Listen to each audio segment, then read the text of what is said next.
السلام عليكم ورحمة الله وبركاته.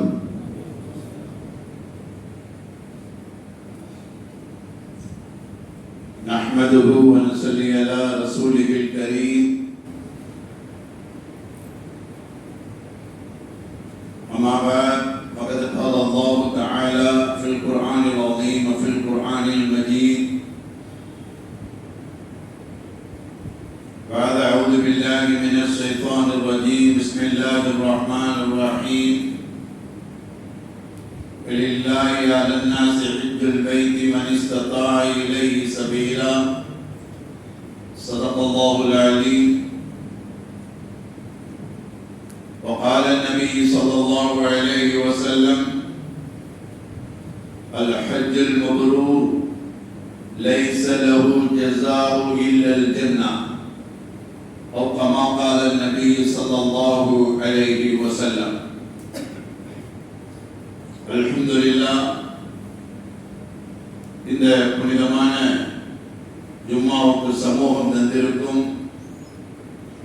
நம் அனைவருடைய வாழ்விலேயும் ஆரம்பமாக அல்லாஹ்வை அஞ்சி பயந்து நடந்து கொள்ளக்கூடிய தௌஃபீக்கை எல்லாம் வல்ல அல்லாஹ் நம் அனைவருடைய வாழ்க்கையிலேயும் அல்லாஹ் தந்தருள் புரிவானாக. கண்ணியத்திற்குரிய பெரியோர்களே, சகோதரர்களே, அல்லாஹ்வின் நல்லடியார்களே, அல்லாஹ் சுப்ஹானஹு வ தஆலா மனிதனுடைய சராசரியான வாழ்க்கையிலே எல்லா நிலைகளிலேயும் அல்லாஹ் தன்னுடைய அடியார்களை தன் பக்கம் அரவணைத்து அவர்களுக்கு வேண்டிய நற்பெரும் பாக்கியங்களை நலமான முறையிலே வழங்கி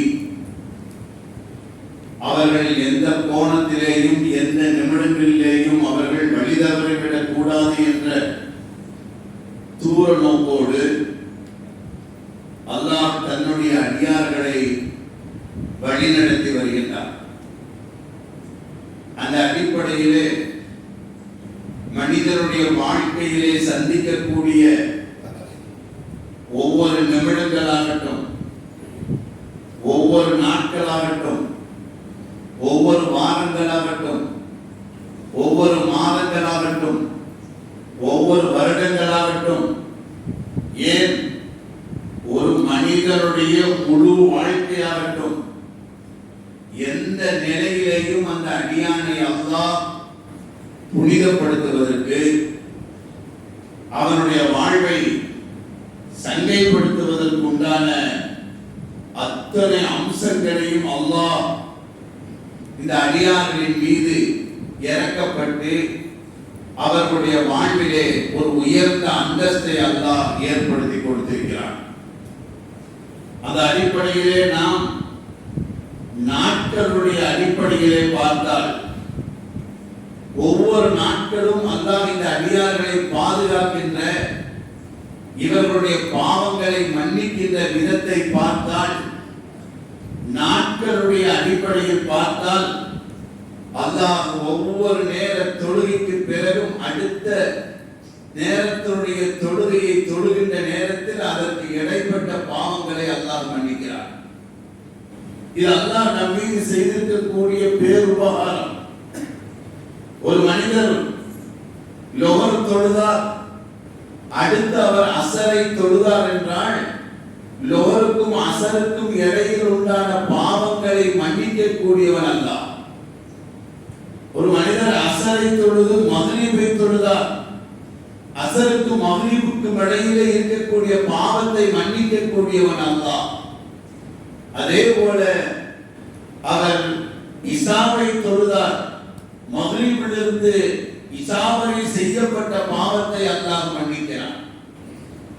அவர் ஃபஜரை தொழுதால் இசாவில் இருந்து ஃபஜர் வரையும் செய்யப்பட்ட பாவங்களை அல்லாஹ் மன்னிக்கின்றார். இது அடியார்களின் மீது உண்டான கருணையினால் அல்லாஹ் இந்த அழகானதொரு திட்டத்தை அல்லாஹ் நமக்கு அமைத்து கொடுத்து, எந்த வினாடியும் அடியான் என்னுடைய தொடர்பை விட்டோ அவன் அவனுடைய பாவங்களில் போய் விழுந்து விடாமல் காப்பாற்றுவதற்குண்டான பெரிய அம்சமாக அல்லாஹ் இந்த திட்டத்தை வகுத்து வைத்திருக்கிறான். நமக்கு என்னமோ ஒரு நாளையிலே இந்த ஐவேளை தொழுகை என்பது பாரமாக தெரிகிறது. பாரம் அல்ல, நமது பாரத்தை இறக்கி வைப்பதற்கு அல்லாஹ்வுடைய புறத்திலிருந்து ஏற்பாடு செய்யப்பட்ட ஒரு அழகான ஒரு திட்டம். எந்த கோணத்திலேயும் போய் பாவத்தில் மாட்டிவிடக் கூடாது. இரவு எழுந்ததில் காலை எழுந்ததிலிருந்து இரவு படுக்கைக்கு செல்லுகின்ற வரை ஒரு மனிதனுடைய வாழ்க்கையிலே எவ்வளவோ தீமைகள் அவனை துரத்துகின்ற காலம், பாவத்திலேயே மிதந்து கொண்டிருக்கக்கூடிய காலம், பாவமும் இவனையும் பிரிக்க முடியாத காலத்தில் வாழுகின்ற இந்த மனிதனுக்கு அல்லாஹ் இப்படிப்பட்ட ஒரு அம்சத்தை ஏற்படுத்தி பாவங்களில் இருந்து அல்லாஹ் இந்த அடியானை தூய்மைப்படுத்துகிறார். மேலும் அதற்கண்மணி முஹம்மது முஸ்தபா ஸல்லல்லாஹு அலைஹி வஸல்லம் அவர்கள் சொன்னார்கள், அல் ஜும்அத்து இலல் ஜும்அத்தி கஃபாரத்துன் லிமா பைனஹுமா. ஹஜ்ரத் ஸல்லல்லாஹு அலைஹி வஸல்லம் அவர்கள் சொன்னார்கள், ஒரு ஜும்மாவிலிருந்து மற்றொரு ஜும்மா வரையும் அதற்கு இடைப்பட்டு இருக்கக்கூடிய நாட்களில் நிகழக்கூடிய எல்லா பாவங்களையும் அல்லாஹ் மன்னிக்கிறான். ஒரு ஜும்மாவிலிருந்து மற்றொரு ஜும்மாவின் வரை. அருமையான பெருமக்களே, அதனால் ஜும்மாவை தொழுது மற்றொரு அடுத்து வருகின்ற ஜும்மாவை தொழுவதல்ல, அதற்கு இடைப்பட்டு இருக்கக்கூடிய ஒவ்வொரு நாளிலையும் கடமையான தொழுகைகளையும் நிறைவேற்ற வேண்டும். இது விளக்கத்தில் ஏற்பட்ட கோளாறு, புரிதலில் ஏற்பட்ட கோளாறு.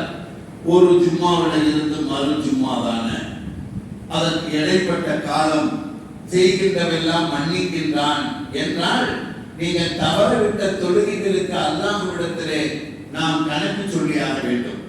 அதற்குண்டான தண்டனைகளை நாம் அனுபவித்து ஆக வேண்டும். அருமையான பெருமக்களே, ஒரு ரமலானில் இருந்து மறு ரமலான், அதான் எப்படிப்பட்ட ஒரு படித்தரத்தை அமைச்சு வச்சிருக்கான் பாருங்க.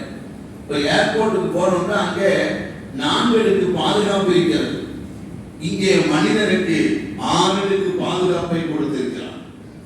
நாட்களால், வாரத்தால், மாதத்தால், வருடத்தால் அல்லாஹ் பாதுகாப்பை வழங்கி இருக்கிறான். பாவ மன்னிப்புக்கு உண்டான நிலைப்பாட்டை அல்லாஹ் ஏற்படுத்தியிருக்கிறான். இதையெல்லாம் தாண்டி ஒரு மனிதனுடைய முழு பாவங்கள் மன்னிக்கப்படும். முழு பாவங்கள் மன்னிக்கப்படுவதற்கு அல்லாஹ் அதற்கு ஒரு திட்டத்தை ஏற்படுத்தி கொடுத்தான். அதற்கு ஒரு ஜீவாவை அல்லாஹ் பாஸ் பண்ணனா அதுதான் ஹஜ். ஹஜ்ல முழு பாவம் மன்னிக்கப்படுகிறது. யௌமி வலதத்துஹு உம்முஹு, தாயுடைய வயிற்றிலே பிறந்த பச்சில குழந்தையை போல அன்று பிறந்த பாடகனாக அவன் திரும்புகிறான். ஹஜ்ஜை செய்தவன் அப்பழுக்கற்ற 10 மாட்டு தங்கம், அது ஒரு சின்ன ஒரு சிராய்வு கூட கிடையாது. முழு பாவங்கள் மன்னிக்கப்படுவதற்கு அல்லாஹ் உலகத்தில் ஏற்படுத்தி வைத்திருக்கக்கூடிய ஒரு 5வது அம்ச திட்டம் தான் ஹஜ். அதுல ஒரு துளி பாவம் கிடையாது. பிறந்த குழந்தைக்கு என்ன தெரியும்? பிறந்த குழந்தைக்கு என்ன தெரியும்? என்ன பாவம் செஞ்சிருக்கோம், என்ன பாவம் செய்திருக்கோம்? அருமையான பெருமக்களே, அதான் முழு பாவத்தையும் அல்லாஹ் இந்த ஹஜ்ஜில மன்னிக்கிறான். அதனால்தான் ஸல்லல்லாஹு அலைஹி வஸல்லம் அவர்களை சோபனம் சொல்லி வரவேற்கின்ற நேரத்திலே அவர்கள் அன்று பிறந்த பாலகனாக திரும்புகிறார்கள். இது உலகத்தில் கொடுத்திருக்கக்கூடிய பெரிய பாக்கியம். பெரிய நாம கூட மன்னிக்க மாட்டோம். அந்த அத்தனை மனுஷன் அவனுடைய வாழ்விலே ஏற்பட்ட அத்தனை பாவங்களுக்கும் பரிகாரம் ஹஜ். அல் ஹஜ்ஜுல் மப்ரூர். ஹஜ்ஜுக்கு அடையாளம் என்ன? லைஸ லஹு ஜஸாஉ இல்லல் ஜன்னah, அவர்களுக்கு சொர்க்கத்தை தவிர வேறொன்றும் கிடையாது. சொர்க்கம் எப்ப கிடைக்கும்? எல்லா பாவங்களும் மன்னிக்கப்பட்டால் தான் சொர்க்கம். எல்லா பாவங்களும் மன்னிக்கப்பட்டால் தான் சொர்க்கம். அருமையான பெருமக்களே, அருமையான பெருமக்களே, அல்லாஹ் உலகத்தில் ஏற்படுத்தி வைத்திருக்கக்கூடிய எவ்வளவு பெரிய பாக்கியம். அல்லாஹ்வுடைய ஏற்பாடு ஒரு அடியானுடைய முழு பாவத்தை மன்னிப்பதற்கு, ஒரு அடியானுடைய முழு பாவத்தை மன்னிப்பதற்கு அல்லாஹ்வுடைய புறத்தில் இருந்து ஏற்பாடு செய்து கொடுக்கப்பட்ட ஒரு திட்டம் தான் ஹஜ். ஹஜ். ஆனா இன்னைக்கு ஹஜ்ஜுங்கிறது கடைசியாக கடமையாக்கப்பட்டது ரசூலுடைய வாழ்க்கையில. ஆனா கடைசியாக செய்யக்கூடிய செயல் அல்ல. கடைசினா ஆடி ஓடி அடங்குகின்ற நேரத்தில் செய்யக்கூடியதல்ல ஹஜ். ஆடி ஓடி திரிகின்ற நேரத்தில் செய்யக்கூடியதுதான் ஹஜ். இதிலேயும் புரிதல் மாற்றம், இதிலேயும் நாம் புரிதலில் மாற்றம் ஏற்பட்டிருக்கிறது. ஆடி ஓடி திரிகின்ற நேரத்தில் செய்வதுதான் ஹஜ். ஹஜ் செய்யணும்னா நல்லா நடக்க தெரியும். நடை இல்லாதவர்கள் ஹஜ் செய்ய முடியாது. செய்யலாம், வண்டியில வச்சு செய்யறாங்க. ஆனா ஹஜ் நல்லா நடக்குது. நடை இல்லாமல் முடியாது. பல பேர் வயதானவர்கள் வந்து அங்கு என்ன செய்கிறார்கள்? மிகப்பெரிய சிரமத்துக்கு ஆளாகிறார்கள். பசங்க எப்படியே ஏற்றி விட்டுறாங்க, ஏற்றி விட்டுறாங்க. ஒரு துணை இல்லை, தானும் கூட வர்றதில்லை. போங்க பாப்பா போய் ஹஜ் செஞ்சுட்டு வாங்க. அங்கே வந்து அவர் எந்த ஒன்றையும் செய்வதற்கு உண்டான நிலையில் இல்லாமல் பிளேட்டில் போனது, அதே பிளேட்டில் வந்தது, அந்த ரூமில் தங்கியது. இவ்வளவுதான் ஹஜ். இவ்வளவுதான் அவருடைய வாழ்க்கை ஹஜ். அருமையான பெருமக்களே, கடைசியில் ஹஜ் கடமை என்பதற்காக வேண்டி வாழ்க்கையினுடைய ஓர பகுதிக்கு உண்டானதல்ல ஹஜ். ஹஜ்ஜை நல்ல திரகாத்திரமான நிலையிலே செய்ய வேண்டும். முதல் ஹஜ்ஜில் என்னன்னா எண்ணம் தான். இன்னமல் ஆமாலு பின்னியாத், எண்ணம் தான் வாழ்க்கை. எண்ணம் தான். நீங்க எப்படி நினைக்கிறீங்களோ நான் அப்படி இருக்கிறேன். ஆனா இந்த லன்னி அபதி பி, என்னுடைய அடியானுடைய எண்ணத்துக்கு தோதுவாகத்தான் நான் இருக்கிறேங்கிறான்ல. ஓ மனசுல முதல்ல ஹஜ் செய்யணும்னு வரணும். வந்தாதான் அங்க யார் நிக்கிறா? அல்லாஹ் நிக்கிறான். நிக்க மட்டுமல்ல, அந்த ஹஜ்ஜை செய்ய வைக்கிறான், செய்ய வைக்கிறான். அடியானுடைய உள்ளத்தில் வராமல் ஹஜ் செய்ய முடியாது. ஹஜ்ஜில வந்து முதல்ல செல்வம் இல்லை, செல்வம் அல்ல. முதலாவது உள்ளத்திலே எண்ணம் வர வேண்டும். அந்த எண்ணம் வந்துருச்சுன்னா அல்லாஹ் அந்த எண்ணத்தை, ஒரு மூமியினுடைய எண்ணத்தை நிறைவேற்றி வைப்பது யாருடைய கடமை? அல்லாஹ்வுடைய கடமை. அந்த கடமையை நிறைவேற்றுவதற்குண்டான எல்லா சூட்சுமங்களும் அங்கே சங்கமமாகிவிடும். அங்கே சங்கமமாகிவிடும்.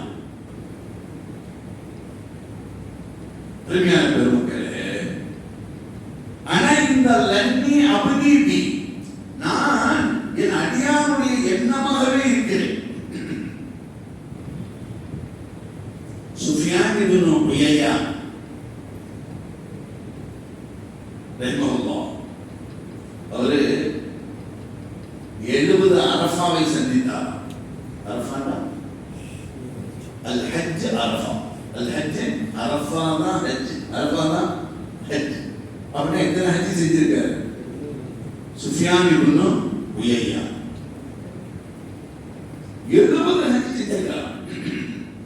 அவர் ஒரு நாள் பாடத்துல உட்கார்ந்து இருக்கும் போது அவருடைய மாணவர்கள் கேட்டாங்களாம், உஸ்தாதிட்ட, எப்படி நீங்க 70 ஹஜ் செஞ்சிருக்கீங்க?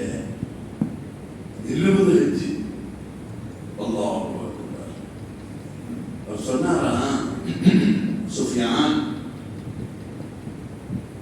நான் வந்து அரஃபாவில ஒரு துவா கேட்க. என்ன துவான்னா, அல்லாஹும்ம லா தஜஅல்னி ஆகிரல் அஹ்தி பிக். யா அல்லாஹ், யா அல்லாஹ், எனக்கு இந்த ஹஜ்ஜை கடைசியாக்கிறார். எனக்கு இந்த ஹஜ்ஜை கடைசியாக்கிறார். கடைசியாக்கிறார். நாம இப்ப ஜும்மா தொழுகிறோமே, யா அல்லாஹ் எனக்கு இந்த ஜும்மாவை சொல்லுங்க கடைசியா. எந்த வேலை தொழுகையா இருந்தாலும், எந்த வேலை தொழுகையை தொழுதாலும், யா அல்லாஹ் இது எனக்கு கடைசி தொழுகை என்று நினைத்து தொழ வேண்டும். ஆனா உள்ளத்துல யா அல்லாஹ் எனக்கு இதை கடைசி தொழுகையாக ஆக்கிறாங்க, யா அல்லாஹ் இந்த ரமலான எனக்கு இதை கடைசியாக ஆக்கிறாங்க, கடைசியாக ஆக்கிறாங்க. இவரு 70 ஹஜ் எப்படி செய்தீர்கள் என்று மாணாக்கர்கள் கேட்ட நேரத்தில் இந்த சுஃபியான் இப்னு உயையான் என்ன சொன்னாரு? நான் ஒரு துவா கேட்பேன் அரஃபாவுல. அரஃபானாவே துவா தான். அரஃபால துவா தான். அரஃபானா துவா தான். லோகர்ல இருந்து மக்ரிப் வக்த் வரை துவா தான். பாலைவனத்தில் நின்று அல்லாட்ட கையேந்தி ஞாபகம் எப்ப வந்துச்சோ நமக்கு அது அத்தனையும் அங்க கூட்டி தீர்த்தரும். எங்க அரஃபா மைதானத்துல எல்லாம் நினைச்சு கேட்கணும். எவ்வளவு நேரம் இருக்குது? 12:30 மணி வைங்க. 12:30 இருந்து அங்க மக்ரிப் 7 மணிக்கு, 7 மணி வரையுமே அரஃபாவுடைய பாலைவன மண்ணிலே அங்கே நின்று, டென்ட்டுக்குள்ள இல்ல, வெளியிலே நின்று அல்லாஹ்விடத்திலே கையேந்தி மன்றாடி கேட்க வேண்டும். இதுதான் அரஃபா. இவர் கேட்டாரா, அல்லாஹும்ம லா தஜஅல்னி ஆகிரல் அஹ்தி பிக். யா அல்லாஹ், யா அல்லாஹ் எனக்கு இந்த ஹஜ்ஜை கடைசியாக ஆக்கி விடாதே, இந்த ஹஜ்ஜை கடைசியாக ஆக்கி விடாதே.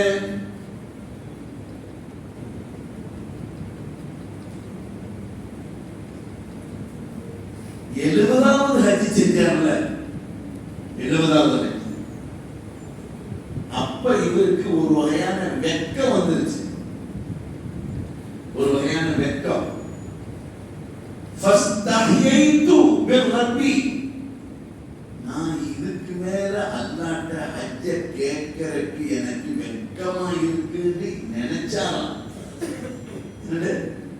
70 ஹஜ் செஞ்சிட்டோம், இனிமேலும் நாம அல்லாஹ்ட்ட யா அல்லாஹ் நானும் அடுத்த வருடம் ஹஜ்ஜுக்கு வரணும் அப்படின்னு கேட்கறதுக்கு அவருக்கு மனசளவுல என்ன வந்திருக்கு?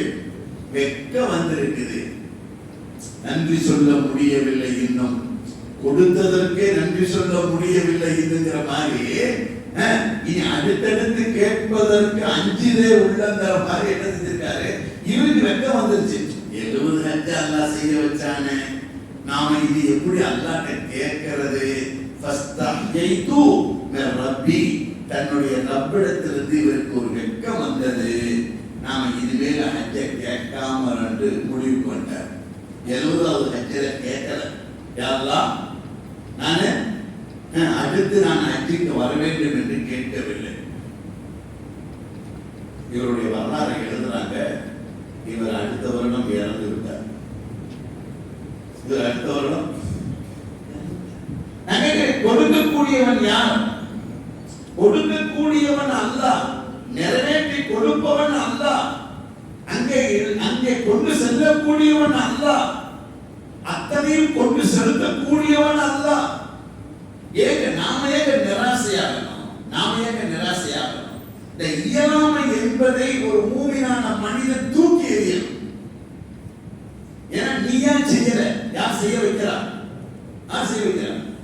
ஜும்மாவுக்கு நீங்க வந்திருக்கீங்களே, உங்க திறமையில வந்திருக்கீங்களா? உங்க திறமையில யாரும் வர முடியாது. பள்ளியாசலுக்கு மேல இருந்தா கூட கீழே இறங்க முடியாது. பள்ளியாசல் தெருவில் இருந்தா கூட பள்ளியாசலுக்குள்ள வர முடியாது. திறமையில யாருடைய ஏற்பாடு இது?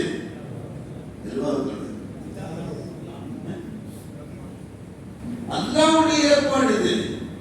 நீங்க உங்க திறமையில வரல, உங்க திறமையில லேட்டா வேணா வர முடியும்.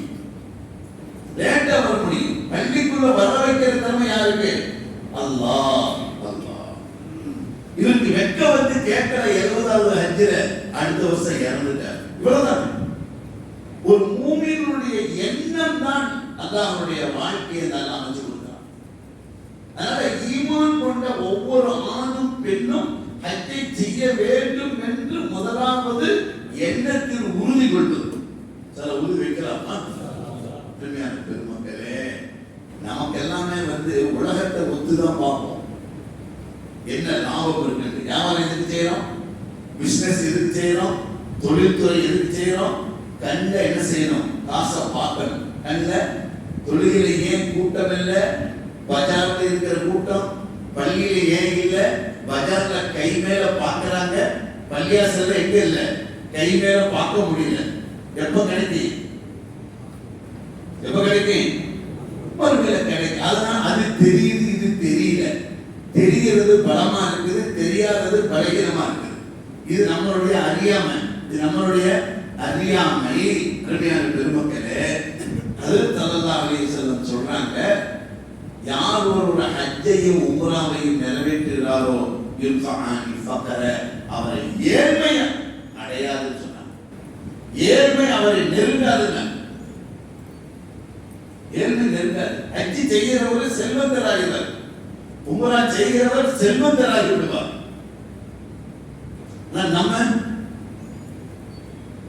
நம்மளுடைய கணக்கு என்ன செய்ய தப்பு. 3 3 6 என்பது ரெடிதான். ஆனா நாம போடுற கூட்டல்ல தப்பு. ஒரு ஹாஜி ஏழையாகுவதில்லை, ஒரு ஹாஜி ஏழையாகுவதில்லை. இது நபி அவர்கள் சொல்லப்பட்ட சத்தியமான வார்த்தை. அதை தாண்டியும் சொன்னார்கள், யாராவது ஒருத்தர் இஹ்ராமோட இறந்துட்டாருன்னு வச்சுக்கோங்க, யாராம் கட்டி நம்மளாம் அனுப்புறோம் ஹஜ்ஜுக்கு போறாரு, லப்பைக் அல்லாஹும்ம லப்பைக் லப்பைக் லா ஷரீக லக லப்பைக் இன்னல் ஹம்த வன் நிஅமத லக வல் முல்க் லா ஷரீக லக். இஹ்ராமோடு தல்பியாவோடு புறப்பட்டு போகிறார். இதோ வந்து விட்டேன், இதோ வந்து விட்டேன் என்று போகிறார். போற வழியில் இறந்து விட்டார். இறைவா, நீ அழைத்தாய், நான் வந்தேன், உன் அழைப்பை ஏற்று வந்தேன். ஆனால் என்னை நீ ஒரே அடியாக அழைத்துக் கொண்டாய். அவரை மரணம் தழுவியது என்றால் சட்டம் எழுதி வைத்திருக்கிறார்கள், சட்டம் எழுதி வைத்திருக்கிறார்கள். நாளைக்கு இவர் அல்லாஹ் மஹஸர்ல தல்பியாவோடு எழுப்புவாங்க. தல்பியாவோடு இஹ்ராமை அணிந்து முன்னோக்கி காபாவை நோக்கி வந்தவர், காபாவை வலம் வர வேண்டும் என்று வந்தவர், நாளை மஹஸர்ல இவர் தல்பியாவோடு எழுப்பப்படுவார். கைமேல் பலனை பார்க்கின்றவர்கள் உணர வேண்டும். அதை தாண்டி இங்கெல்லாம் ஹஜ்ஜுக்கு போனவங்க, உம்ராவுக்கு போனவங்க எல்லாம் இருக்கிறீங்க. நீங்க அங்க பார்த்திருப்பீங்க, ஒவ்வொரு வேளை பக்தரையும் 8 ஜனாசா 10 ஜனாசான்னு ஃபஜர்ல கூட ஜனாசா தொழுகை நடத்துவாங்க. அப்ப நீங்க தொழுகையில இருக்கும்போது பாத்தீங்கன்னா ஜனாசாவை கொண்டு வருவாங்க, இந்த டாடா ஏசில வச்சு பார்த்த திறந்தோடு தான் இருக்கும். அப்படி கொண்டு வரக்கூடிய ஜனாசாக்கள்ல சில ஜனாசாக்களுடைய முகம் மூடப்பட்டிருக்காரு. தலை தெரியும், முகம் தெரியும், தலை முகமும் தெரியும். நாம சொல்லுவோம், இதெல்லாம் அப்படி தலையை திறந்து கொண்டு வர்றாங்க, முகத்தை திறந்து கொண்டு வர்றாங்க. யார் இஹ்ராமோடு இறந்தார்களோ அவர்களின் முகம் மூடப்பட மாட்டார். ஏன் இஹ்ராம்ல என்ன செய்யக்கூடாது? முகத்தை மூடக்கூடாது, தலையை மூடக்கூடாது. அவர் இஹ்ராமோடு இறந்தால் அவருடைய முகமும் தலையும் மூடப்படுவதில்லை. நாமெல்லாம் நினைச்சோம் அவசர அவசரமா தூக்கிட்டு விட்டாங்க. அவர் இஹ்ராமோடு இறந்தவர். இஹ்ராமோடு இறந்தவருக்கு முகமும் தலையும் திறந்துகிறது. அருமையான பெருமக்களே, ஹஜ் முதல்ல நிய்யத் ரொம்ப அவசியம். ஆஜிகளை போய் பாருங்க, அவர்களை கட்டி அணையுங்க, அவர்களிடத்தில் துஆவுக்காக வேண்டி வேண்டுங்கள். கேட்டுங்கள். 15 இடங்கள் காபாவை சுத்தி, காபாவில் இருந்து அவர்கள் ஹஜ் செய்து முடிக்கின்ற வரை 15 இடங்களிலே துஆக்கள் கபூலாகக்கூடிய இடம் தான். இந்த 15 இடத்திலே செய்யப்படக்கூடிய துஆ தான் ஹஜ். அந்த இடத்துல எல்லாம் எங்களுக்கு நீங்க துஆ செய்யுங்கள் என்று அவர்களுக்கு சொல்லி அனுப்புங்கள். அருமையான பெருமக்களே, இன்று உலக அளவிலே ஹாஜிகள் காபாவை நோக்கி புறப்பட்டு வந்து கொண்டிருக்கிறார். ஒரு 60 லட்சம் ஹாஜிகள் இந்த வருஷம் சவுதி எதிர்பார்க்கிறது. சவுதி 25 1 கோடி பேருக்கு காபாவிலே ஏற்பாடு தவாப் செய்வதற்கு. 1 கோடி பேர் அல்லாஹ் விசாலமாக்கி இருக்கிறார். நாம் நினைத்து பார்க்க முடிகிறதா? ஒரு 60 லட்சம் ஹாஜிகளுக்கு மத்தியிலே நம்ம ஹாஜி போயிட்டு திரும்பி வரார் என்றால் எவ்வளவு பெரிய சாமர்த்தியமான நிகழ்வு. அருமையான பெருமக்களே, எனவே உலகமெல்லாம் புறப்பட்டு வருகிறார். இந்தியாவிலிருந்து ஒரு 2 லட்சத்துக்கு நெருக்கமான ஹாஜிகள் போகிறார். தமிழகத்தில் இருந்து ஒரு 7000 ஹாஜிகள், 7000 6000 ஹாஜிகள் தேர்ந்தெடுக்கப்பட்டவர்கள் ஹஜ் கமிட்டியிலே டிராவல்ஸ் மூலமாக போகக்கூடிய ஒரு 1500 ஹாஜிகள், எல்லாம் ஒரு 7500 ஹாஜிகள் செல்லுகிறார். அல்லாஹ் நமக்கும் நசீபை தருவானா? ஆமீன் சொல்லுங்க. நல்ல உரத்த நியத்தோடு சொல்லுங்க. அல்லாஹ் அந்த நேரத்துல தான் நாம் என்ன செய்யணும்? பட்டை வீட்டணும். ஹர் கர்பலா கே பத் இஸ்லாம் ஜிந்தா ஹோத்தா கேட்பாங்க. ஒவ்வொரு கர்பலாவுடைய நேரத்துல இஸ்லாம் துளிர் விடுகிறது, ஓங்கி உயர்கிறது. அது மாதிரி ஒவ்வொரு ஹஜ்ஜினுடைய நேரத்துல தான் நம்ம உள்ளத்தை பக்குவப்படுத்தணும், நம்ம உள்ளத்தை பதப்படுத்தணும். இந்த நேரத்துல தான் நியத்து வைக்கணும். சில வைக்கலாமா? தன்னம்பிக்கை இழந்துடக்கூடாது. ஒரே ஒரு உள்ளத்துல உறுதி வந்துடணும், நான் காபாவை பார்க்காமல் எனக்கு மூத்தை கொடுத்து விடாது, குர்ஆனை ஓத தெரியாமல் இறைவா எனக்கு மௌத்தை கொடுத்து விடாது. இந்த 2 ஆங்கில உறுதியா நில்லுங்க.